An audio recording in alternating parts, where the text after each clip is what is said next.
Hi guys, in this video I'll teach you how to resize a video in CapCut Desktop.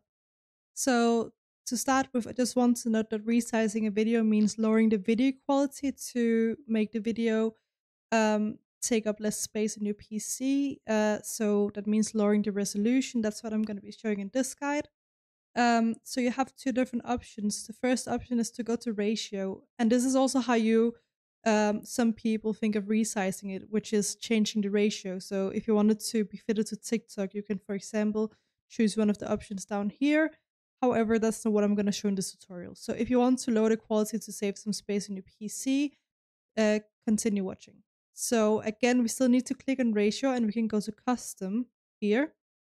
And now you can go down and you can go and change the resolution. So you want to change it to custom if it isn't already selected. And now instead of 1920, 1080, sorry, you can change it to 1280 times 720 here, which is the smaller format. So we keep the aspect ratio of the video. However, we do lower the resolution of the video.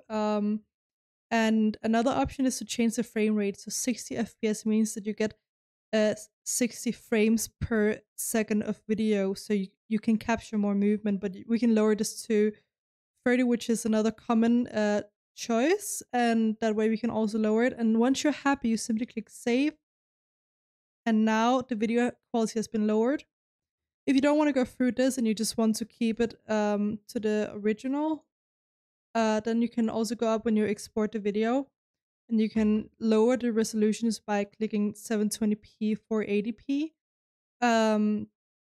And I think that's the best way for you to make an impact on the file size, or you can go down in the frame rate and choose a lower FPS if it's not already on 30.